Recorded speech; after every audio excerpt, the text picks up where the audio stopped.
Agora sim, agora vocês podem ir lá no bate-papo, no chat, e me mandar o nome de vocês, tá bom? Ver se mais alguém vai chegar, tá? Me manda seu nome completo. Tudo bem, isso, estou recebendo alguns nomes. Isso, já vai me mandando o seu nome completo, tá bom? Deixa eu ver lá no WhatsApp se tem alguém com dificuldade para chegar. Acho que não, né? Ninguém reclamou lá. Será que alguém está com dificuldade para entrar? Acho que não. Bom, tem alguém digitando, já que eu vejo.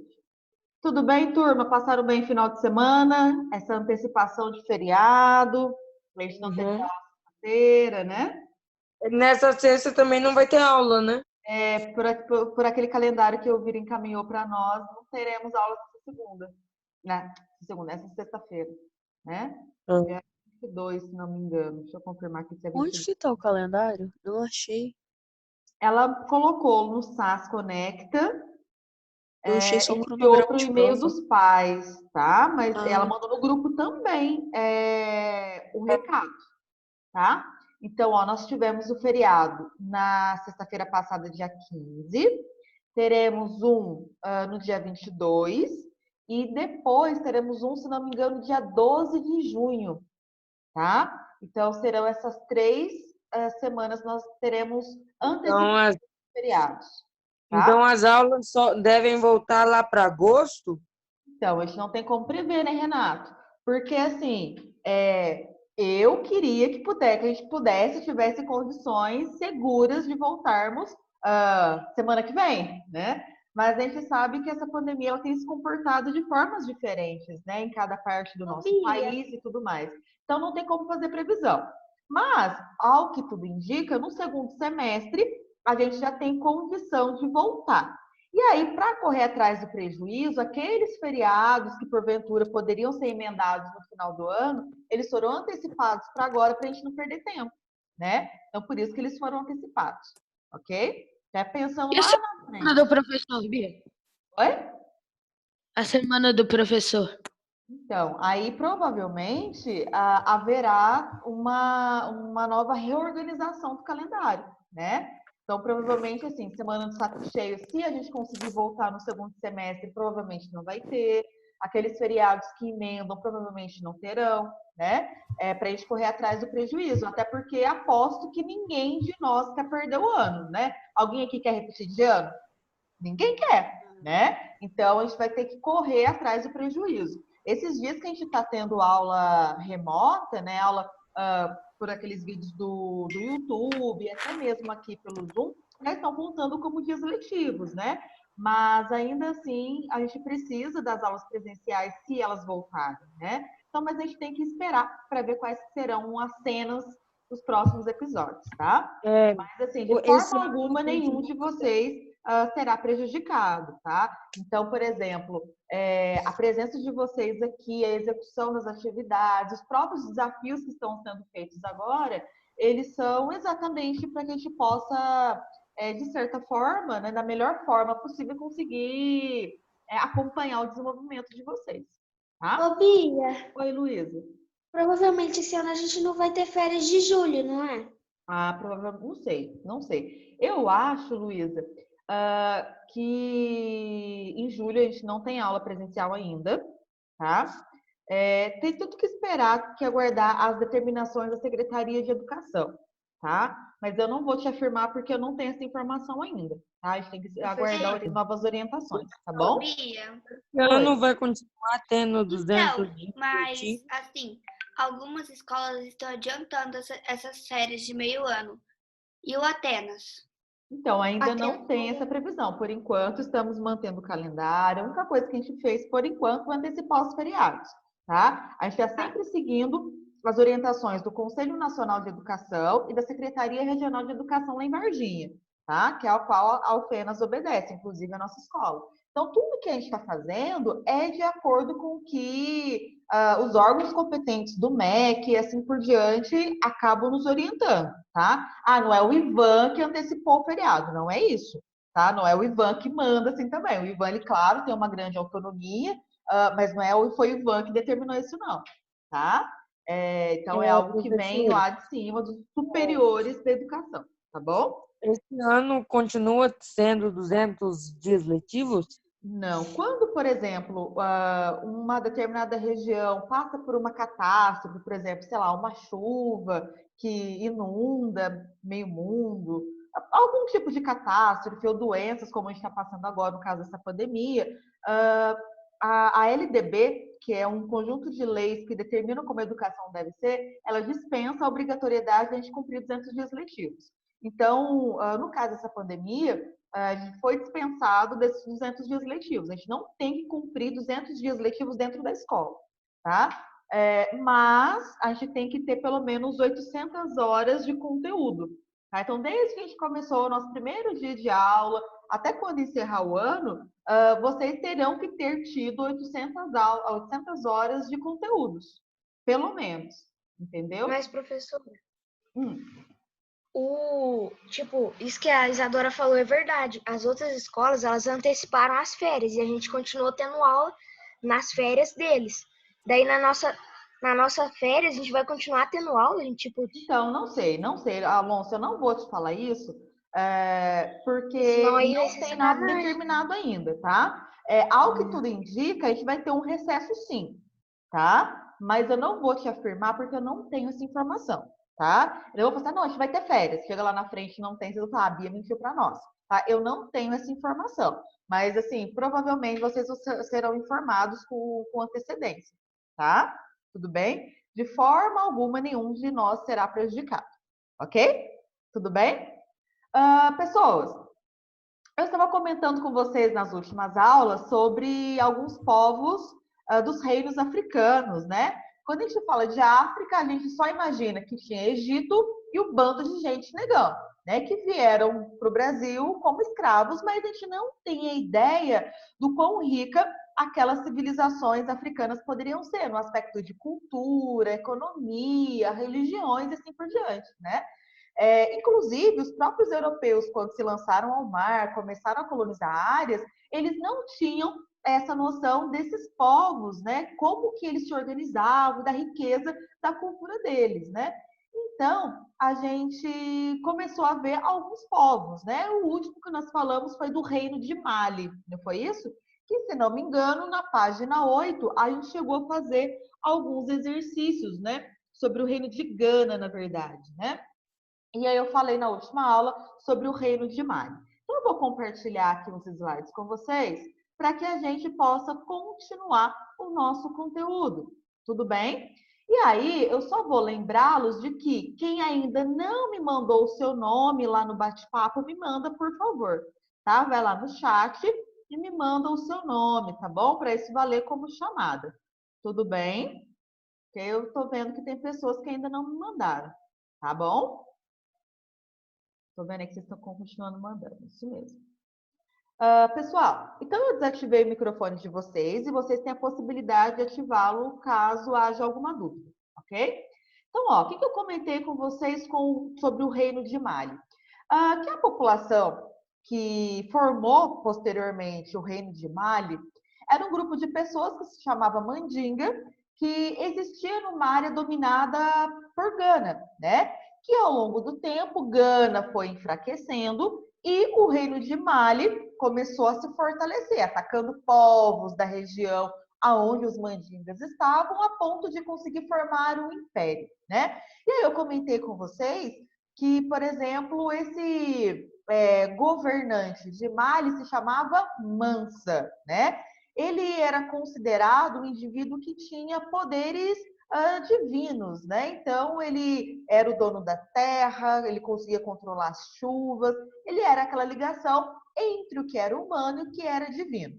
E aí, pelo reino de Mali, passavam algumas rotas comerciais muçulmanas, né? Da população árabe que passava aqui por esse caminho para conseguir chegar até a África do Norte, né? E aí, por conta disso, o reino de Mali recebeu muita influência muçulmana, a ponto de a população do reino de Mali adotar o islamismo como sua religião. Porém, o que a gente observa? Que esse islamismo, ele não é adotado 100% como é lá dentro da Península Arábica, né? Porque no Reino de Mali houve uma mistura de religiões, mistura da religião que a civilização de Mali acreditava, mais os princípios islâmicos, né? A ponto, por exemplo, de o Mansa ele ser considerado um ser divino, ele tinha poderes divinos, né? Então houve uma mistura dessas duas religiões, do islamismo e da religião tradicional de Mali. Pois não, Renato? Não, é que você já respondeu a minha pergunta. Respondi? Então, muito bem. E aí, eu comentei com vocês, né, que esse reino de Mali, ela teve essa influência muito grande a ponto de várias mesquitas ao longo do território do Império de Mali foi construída. E aí, eu pesquisando sábado para montar a aula de vocês, eu achei essas questões aqui que eu achei super interessantes. Então, por exemplo, isso daqui é uma mesquita construída em uma das cidades mais importantes do Reino de Mali, a cidade chamava Diné, certo? E essa mesquita ela foi construída no século XIII. E ela é considerada uma das maiores mesquitas que a gente tem no mundo. Ela foi construída num local que é bem próximo. Oi? O meu bugou, ela foi construída com o quê? Não falei ainda do que ela foi construída. Ela é uma das maiores mesquitas, que é a igreja islâmica, né, que se tem no mundo. Ela foi construída, acho que foi o Alonso que me perguntou, ela foi construída numa região ali próxima ao deserto do Saara, no Sahel, lembra disso? O Sahel ali também é muito quente. Nesse local aqui, pessoal, a temperatura gira em torno dos 40, 45 graus. E aí essa mesquita, ela foi construída com uma mistura de argila e areia e as paredes são bem grossas. Isso fez com que o interior dessa mesquita tivesse um conforto térmico muito grande, tá? E lá dentro a temperatura não passa dos 20 graus Celsius. Então imagina que alívio para a população quando ela vai para dentro da mesquita fazer as suas orações diárias, né, aquelas 5 orações diárias, e ela sai de um local que está fritando a cabeça a 40 graus Celsius e vem para um local aqui dentro dessa mesquita que tem temperatura de 20 graus Celsius, né? Muito fresquinho, né? Pois não, Bia, Renato? mas Professora, essas paredes não caem se elas é feitas isso de argila e areia? que eu ia perguntar, tipo, não tem as tempestades de vento e tal? Como é que é o Pessoal, desaba? todo mundo já viu um tijolo, aquele tijolo vermelhinho que constrói casa, constrói muro? Aquilo é Já. argila, tá? Aquilo é argila.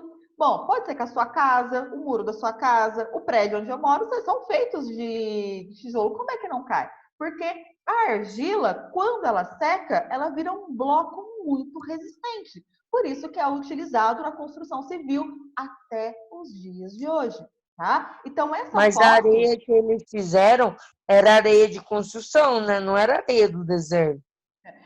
Ô, Renato, a areia que tem no deserto é igual a areia da praia, é igual a areia de beira de rio, que a gente utiliza na construção das nossas casas, tá? Mas dizem que não pode, diz que tem uma lei que não pode construir prédio com areia fina, areia da Areia da praia. praia é diferente. Não, Areia é da praia é porque diferente. é que dentro na areia da praia, a gente tem, junto com os grãozinhos de areia, outros materiais, como, por exemplo, o sal.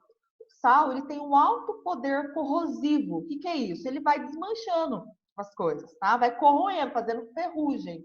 Grande parte das estruturas da construção civil, elas acabam acontecendo com pilares, né, de ferro. Então, por exemplo, eu tenho um bastão de cola quente aqui, ó. Se eu vou construir uma casa, precisa ter um pilar para a casa não cair, certo? Geralmente esse pilar ele tem uma estrutura de ferro e o cimento com tijolo é colocado ao redor. Se eu utilizar essa areia da praia, por exemplo, que tem sal, o que vai acontecer com esse ferro que está sustentando a minha casa? Ele vai ser corroído, né? E aí a construção pode cair. A não ser que essa areia passe por um tratamento. Que tratamento é esse? De tirar esse sal. Só que esse processo ele é muito caro, o que vai inviabilizar a utilização dessa areia. Sem contar que o retirar a areia da praia pode alterar as questões ambientais da fauna e flora marinha, o funcionamento do mar. né? Então, por isso que existe uma rigorosa lei ambiental que reduz a utilização, que impede, na verdade, a utilização da areia das praias para construção civil, tá? E aí são por vários fatores. Primeiro, porque é caro, acaba sendo inviável, e segundo, por questões de danos ambientais, tá bom? Certo? E a areia aqui, ela é utilizada como se fosse um cimento, tá? Junto com a argila para formar essa grande construção. Então, essa aqui é uma foto recente, tá? Então, essa foto dá para vocês observarem as pessoas que continuam se valendo desse espaço até os dias de hoje para fazer as suas orações, porque é algo que aconteceu lá no século Professora, XIII, seu som travou. Tá me ouvindo? Ou foi só para você, Renato? Sim, foi só pro Todo mundo Renato. estão conseguindo me ver e me ouvir? Sim. Foi só pro deve Renato. ser. Sim, foi só pro Renato. Ah, então tá. Então deve ser Professora, aquela hora aí. lá que eu disse. Fala primeiro. Pode falar. Aquela hora lá que eu disse que o meu tinha travado era por causa que tinha passado um caminhão. Daí eu não tinha ouvido nada. Ah, sim. Às vezes, pessoal, por exemplo, agora tá todo mundo usando a internet ao mesmo tempo, né? Assim, a cidade inteira, o Brasil inteiro. Então, em alguns momentos, as internets elas passam por instabilidade. Ontem à noite, por exemplo, eu estava vendo uma série e aí a Netflix começou a travar. Eu pago aqui 100 megas de internet e começou a travar. Como que só a Netflix ligada começa a travar? É que tá todo mundo utilizando a internet. Então, às vezes, as nossas conexões elas ficam um pouquinho ruins mesmo, tá? Então, se ficar travando, pode ser ou a minha ou a internet de vocês, ok? Não se preocupa muito com isso não, tá? De qualquer forma, ela está sendo gravada. Se alguém tiver algum problema, consegue assistir depois, ok? Continuando. E aí eu falei com vocês que o reino de Mali, né, ela começou a dominar algumas áreas, inclusive as áreas que pertenciam a Gana. Lembra disso? E Gana ela era extremamente conhecida por ter o domínio de rotas e de áreas que tinham muito ouro e sal. O reino de Mali também era conhecido como uma área muito rica, né? A ponto de, por exemplo, alguns mapas europeus, né, lá do século XIV, acabarem, por exemplo, retratando o rei de Mali como um indivíduo que tinha muito poder, o reino do ouro. Então aqui está o Mansa segurando uma bola de ouro, né? E aqui árabes fazendo o comércio aqui passando pelo reino de Mali, tá bom? Pois não, Renato? Professora, o reino de Mali, ele também comercializava o sal, produzia armas de ferro tal, e vendia, ou Armas eles de não ferro aprenderam? não era o forte deles. A principal forma deles garantirem a riqueza era o domínio das áreas que mineravam ouro e sal, tá? Essas eram as duas principais fontes de riqueza do governo de Mali. Tudo Mas então, o bem? que houve com a metalúrgica de Gana? Com a metalurgia? Acabou ficando mais restrita à população de Gana, porque eles não tinham agora essa grande liberdade de negociar, porque os negócios ficavam na mão do Mansa e não de Gana, tá? Então eles reduziram suas ações comerciais. Então, ao invés de comercializar com uma grande área, eles comercializam mais no local, certo? Beleza? Entendi. E aí eu comentei então, até a aula passada, como que esse reino de Mali, ele foi crescendo, dominando, como é que funcionava, como é que não funcionava. E aí, o que dá para perceber, né? Que essa área toda que pertencia ao reino de Mali, lá durante o século XIV, começou a entrar em declínio. Por que começou a entrar em declínio? Porque o governante de Mali, o Mansa, ele também mantinha relações de parentesco com as áreas que ele dominava, tá? Então ele se casava com as mulheres das áreas dominadas para manter aquela relação de amistosidade. Ele muitas das vezes, né, alguém da sua família acabava se casando com os chefes das áreas que ele estava dominando. Tudo isso para manter naquelas alianças, mas um laço fraternal, né? Só que ele de fato ele não não tinha todos os poderes centralizados nas suas mãos, certo? Por quê? Porque cada área dominada ainda tinha o seu líder, tudo bem? E aí ele simplesmente dividia esse poder com os líderes das áreas que ele dominava. E aí ele acabava obrigando esses líderes a pagar impostos para ele, mas cada governante acabava fazendo as leis, criando as normas de convivência da forma como achava melhor. Isso é um sem- mansa, não é? Isso, tá? Sem ter a obrigatoriedade do Mansa criar essas leis. Então, quem criava as leis, as regras dentro de cada área dominada pelo Mansa eram esses chefes desses locais. E aí, como não havia um poder centralizado, teve uma hora que esses líderes começaram a lutar contra o Mansa. Falou, olha, eu não quero mais pagar impostos para o Mansa. Então, aí acabava que vários povos começaram a lutar contra o governante de Mali. O que acontece? Vários povos lutando contra o governante vai impedir que esse governante consiga sufocar essas ações. Pois não, Renato? Mas o Mansa não era considerado uma divindade? Sim. Então, deixa. Eles não eram, tipo, condenados à morte e tal, por duvidar da religião? Não, por quê? Ele não tinha todos os poderes centrados na sua mão. O que é isso, um poder centralizado? Então, imagina que a minha mão seja o reino de Mali, ok? Então, o Mansa, ele basicamente era conhecido como a maior autoridade dentro desse reino. Porém, ele não criava leis que valiam para todo esse reino. Então, se cada dedo meu aqui é uma área dominada pelo governo do Mansa, cada área vai ter suas leis, vai ter suas regras, entendeu? Que não dependem do Mansa. E aí, por esse motivo, esses povos, num certo momento, não quiseram mais obedecer, não quiseram mais jurar fidelidade ao Mansa e começaram a se rebelar contra ele, inclusive lutando contra o exército do Mansa. A partir daí, vários povos seguiram esse caminho, a ponto de o Mansa não ter um exército fortificado para conseguir combater aqueles que eram rebeldes. Mas se ele era um deus, por que ele não falava que ia atacar não. uma peste ou matar todo mundo? E, por Ele era exemplo, considerado um deus? Pois é. E aí, será que ele conseguia fazer isso, jogar uma peste? E se ele ameaçar, não conseguir fazer, e aí? A sua fala acabou sendo em vão, não é? Ô, E aí Bill, ninguém passa a acreditar nele. e era o Fala, cara mais Professor, que ele Fala, falou. Renato. por que eles não? Peraí, um de cada vez. Fala, Renato. Por que os burgueses, eles não fizeram aquele acordo com o Mansa tal, de dar dinheiro para ele fazer as leis a favor? E por que isso não aconteceu?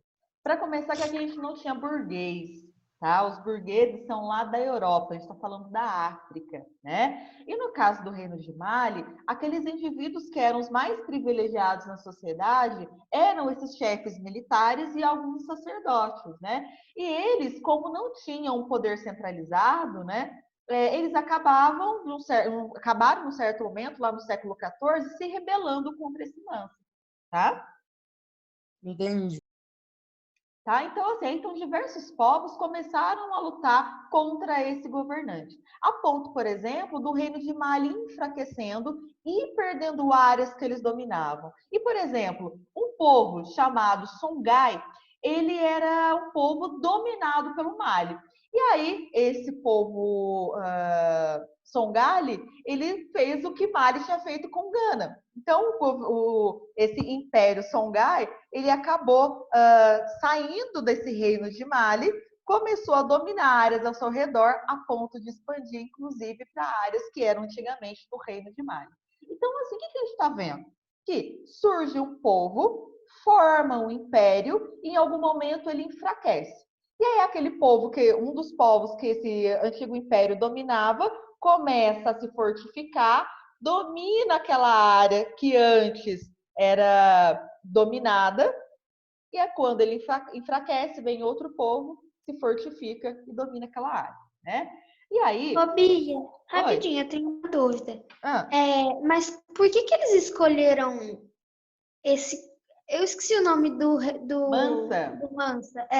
Hum, Por que eles escolheram ele como líder? tá. Quando a gente observa o enfraquecimento do governo de Gana, tá? O que aconteceu? Dos povos que Gana dominava eram os povos chamados de mandingas, tá? E aí, esses mandingas tiveram um líder, que era chamado de Sundiata Keita, tá? Esse líder dos mandingas conseguiu juntar um grupo muito grande e expulsar os soldados de Gana do território dos mandingas. E aí, esse Sundiata Keita, ele começou a ser olhado pela população como um indivíduo muito forte, um líder muito inteligente, alguém que tinha capacidade de criar estratégias militares de maneira muito intensa, tá? E aí, ele acabou reunindo várias pessoas que acreditavam na força que ele tinha e começou a conquistar povos que estavam ali ao seu redor. A ponto de esse Sundiata Keita, ele dominar área muito extensa. E aí ele se proclama o rei daquela área que estava sendo dominada. E aí qual o nome que esse rei recebeu, né? De Mansa. Então, o Sundiata Keita, que foi o primeiro líder dos mandingas a formar uma grande área dominada por ele, então ele passou a receber o nome de Mansa, tá? E o poder dele era passado hereditariamente, assim para o seu filho mais velho e assim por diante, ok? Então, ele foi escolhido para ser o rei, foi aceito, na verdade, para ser o rei, para ser o Mansa, porque ele se mostrou como um grande líder. Foi ele o responsável por livrar os mandingas do domínio do Gana. Entendeu? Mas, professora, por que Sim, que obrigada. todos os povos atacavam essa área? Essa era Porque a área mais eram. fértil Quer ver? Deixa eu mostrar. Ó. daquela área? Coloquei aqui para a gente ver 3 mapas, que de uma mesma região da África. Então, olha só. Essa região verdinha do primeiro mapa era onde o governo de Gana, o Império de Gana, começou a se formar, certo? Logo depois, né, a gente viu o Império de Mali. Olha a área que o Império de Mali dominou, né? Pegava a região aonde era o domínio de Gana e algumas outras áreas.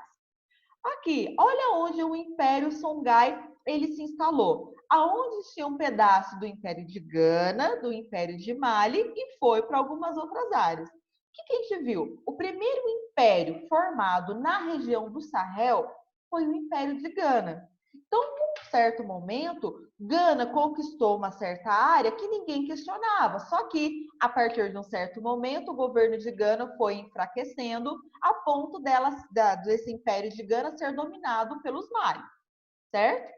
Depois, o Império Mali conquistou uma grande área, começou a enfraquecer, essa área passou a ser dominada pelos Songhai, tá? Entendeu, Renato? É porque eram povos que estavam habitando a mesma área, tudo bem? Por isso que quando um enfraquece, o outro começa a se empoderar, eles vão ocupando a mesma área. E são povos que já habitavam a mesma região. Só que alguns deles se fortificaram em um certo momento e outros em outro momento. Tá? Mas o Império Mas, Songhai, ele foi formado com a derrota do Mali? Isso, com o enfraquecimento de Mali. Quando os vários Mas quem que povos virou o que líder? quando os vários povos que o Mali dominava começaram a lutar contra o governante, contra o Mansa, E como é que certo? chamava o líder de Songhai? É Dombo, que a gente vai ver depois. Aham. Fala, professora, Renato. Ah, esses reinos, eles não recebiam invasões de povos nômades, sei lá, igual tinha lá na Europa? sim. E o que acabava acontecendo, Renato? Nesses reinos, o que a gente viu? Que das áreas dominadas, eles sempre tentavam manter a amistosidade. Então, vamos pensar assim, aqui no reino de Mali. Como que eu vou fazer para dominar a Columba Salé, que foi uma importante cidade, uma das capitais, né, do Império de Gana, né? Basicamente, eles vinham aqui nessa região e o Manso se casava com uma das mulheres aqui. E aí, o chefe dessa cidade mantinha uma relação de amizade com o Mansa. E aí, quando o Mansa precisava, esse chefe deveria oferecer soldados para defender. Então, imagina que essa área aqui, ó, que eu estou passando o mouse, acabou sendo invadida, começou sendo atacada. Então, o Mansa vai mandar um comunicado a todos os chefes das áreas dominadas, recrutando soldados. Esses soldados vão ser mandados para essa área aqui para expulsar os invasores. E assim por diante. Só que chegou um certo momento que os chefes das áreas dominadas não queriam mais apoiar o Mansa. E aí acabaram, ao invés de apoiar o Mansa, começaram a atacá-lo. E aí vários povos atacando o Mansa não tinha condição de reunir um exército poderoso o suficiente para se defender desses ataques. Aí até que ele se enfraqueceu e deixou de existir. Mas dessas comunidades, elas Mas ele não tinha agiam em soldados reservas? conjunto? Peraí, um de cada vez. Fala, Renato. Essas comunidades, elas agiam em conjunto ou separado? Tipo, Elas cada agiam um atacava uma hora. No primeiro momento foi uma ou outra, e a partir de um certo momento elas começaram a agir em conjunto. Por isso que o governo enfraqueceu. Aliança. Tá? Isso. Fala, eu acho que era o Antônio falando. Fala, Antônio. Mas assim, Cumbisalê, que era a capital, né? Era onde o Uhum. Mansa vivia. Então ela Isso. devia ter que ter um exército reserva, tipo um exército mais forte das outras cidades. É Você porque, não na concorda? verdade, Tipo, quando o exército de Gana começa a enfraquecer, porque os diversos conflitos começaram a acontecer aqui em razão da ocupação dos islâmicos aqui, o Gana ele não tinha mais o auxílio dos povos que ele dominava, né, para poder mandar soldados. Então, quando ele enfraquece, ele não tem soldados, né, para conseguir se defender, por exemplo, do exército do Mansa, tá? Tudo bem? Fala, Luísa. Ô, Bia, mas como que eles, tipo, determinavam a área de cada um? Tinha, sei lá, muros, essas coisas? Não, na verdade não tinha muro. Geralmente você pegava alguns limites, né? Seja, por exemplo, uma montanha, um pequeno rio, uma floresta. Geralmente era assim que era dividido, né, os limites. Se pegava acidentes geográficos que a gente fala, tá? Que são alguns limites que você consegue bem definir, ok? É porque tem um tantão de curvas, essas coisas, né? É que essas curvas aqui, ó, tá vendo essas linhas aqui em cinza no mapa? São os países que existem hoje na África, tá? Tudo bem? Sim. E alguém me pediu aqui no bate-papo, deixa eu ver quem foi, acho que foi a Ana, para colocar esses slides lá no SAS Conecta. Eu coloco, tá? Junto com o link da aula, tá bom? Coloco lá para vocês compararem, tá? Mas tudo que eu tô falando aqui tem na apostila, beleza? Tudo bem? Deixa eu continuar aqui. Bom, então aí só para eu expliquei, né, como é que esse império de Mali foi se enfraquecendo e tudo mais. Vou falar agora de outro povo, né, que viveu. Mas, professora, Esse você povo falou. dominou o Songhai? A gente não vai entrar muito em detalhe nele, porque ele não foi um povo que foi muito duradouro. Até porque ele começou a dominar onde era a área de Mali e logo em seguida os portugueses chegaram ali. O que acabou acontecendo? Os portugueses chegam nessa área e faz o que com aquele povo? Domina e começa a escravizá-los, tá? Trazendo para a América principalmente, tá? Então, o povo iorubás aí era um entreposto comercial de Portugal? Não, calma aí que eu nem cheguei a falar desse povo então a aqui. gente não vai entrar no Solgali. Não vai, tá? Aí depois, se alguém quiser falar um pouquinho melhor, né, está na página 8, tem um textinho falando do Império Songhai, tá? Tudo bem? Bom, pessoal, os Yorubás, para a gente falar. Os Yorubás, eles foram um povo que viveu aqui bem nessa região próxima, onde era aqueles três impérios que a gente viu, né? O Império de Gana, o Império de Mali e o Songhai, tá? E aí, os Yorubás é um nome que a gente dá para um conjunto de povos, tá? Que tem aí a mesma raiz cultural e linguística, tá? Então, era um conjunto de povos. Por exemplo, três dos principais povos que formavam os Yorubás eram os Efãs, os Ijexás e os Eguibás. Não preocupa com esses nomes, tá? Tudo bem? Então, os Yorubás eram um conjunto de povos, tá? Quando eu falo, então, Yorubás, são povos, basicamente, que falam a mesma língua. Vamos pensar no exemplo. Brasil fala português, Portugal fala português, Angola fala português, mas somos grupos étnicos diferentes, né? Então, mas mesmo assim, a gente tem a mesma raiz linguística, a gente tem a mesma origem linguística. Então, é a mesma coisa aqui quando eu falo do povo Yorubá. Então, é um grupo de povos que falam a mesma língua e tem algumas culturas em comum, tá? E aí, esse povo Yorubá, eles tinham uma prática da agricultura, né? E eles viviam em algumas comunidades, como se fossem algumas aldeias, tá? E essas aldeias eram basicamente formadas por famílias. Então, a aldeia A, por exemplo, quase todo mundo que morava ali eram membros da mesma família. Então, tios, avós, sobrinhos, netos, bisnetos, assim por diante, todo mundo morava na mesma comunidade. E eles viviam principalmente do cultivo de alguns alimentos, tá? Como o milhete, como o sorgo, tá? E criava alguns animais para ajudar no transporte, por exemplo, tá? E aí, ao longo do tempo, essas várias comunidades começaram a formar pequenas aldeias, tá? Essas pequenas aldeias, algumas delas viravam pequenos reinos. Não entendi como é que surgiu. Dentro dessa região do Sahel, existiam vários povos. Um grupo desses povos falavam a mesma língua.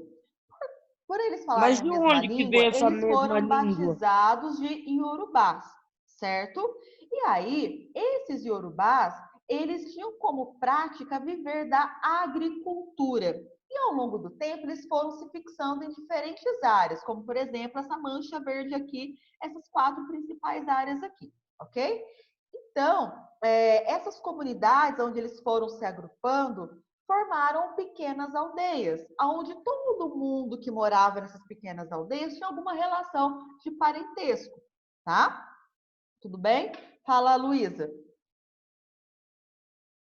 Bia, quando que você vai passar a matéria para o desafio? Calma, que já que falo nisso. Fala, Quando... Renata. Tá. Da onde que veio essa mesma língua? Eles foram colonizados por a mesma civilização? Não, aqui não tem nada disso. Eles tiveram lá desde o período da pré-história, né, quando o homem se fixou num determinado local, do Neolítico que a gente fala. Eles eram um povo que vivia na mesma área. Então eles começaram a falar a mesma língua. De repente eles se espalharam para áreas diferentes, desenvolveram hábitos diferentes que se diferenciaram. Mas a raiz linguística é a mesma. Então lá no Neolítico esse povo surgiu falando a mesma língua. Ok? E quando que vai ser o seu simulado? Qual que é a data mesmo? Deixa eu interromper aqui o compartilhamento. Então, vamos lá, ó. Último aviso para quem não mandou o nome lá no bate-papo, me mandar, tá? Para valer como chamada. Que a aula está quase acabando. Para o 7º ano, eu marquei para o dia 26/5 o nosso desafio, tá? Esse desafio eu vou lançar de manhã para vocês o link e vou deixar vocês poderem responder até a noite. Então, lá por volta das 8 horas da noite, eu desativo, não recebo mais resposta. Então não vai ser uma prova. Não, vou deixar vocês fazerem. Não vou fazer assim, comecei agora a aula, responde agora. Não, vou deixar vocês terem o dia todo para responder. Vai valer consulta? Pode Vocês consultar? podem consultar a apostila. Vai ser um desafio, não vai ser prova. Não, ok? É que Então, dia? esse desafio, vocês já devem, acho que a Elvira já mandou, vai mandar hoje para vocês. Tá lá no seu Já O mandou. meu vai ser Ela dia já 26. Deixa eu falar, vai ser dia 26, mas eu aviso vocês uma semana antes, inclusive, qual vai ser a matéria. Já vou avisar que vai ser a apostila 1 inteira, tá? Mas depois eu explico como é que vai ser melhor, tá bom? Certinho?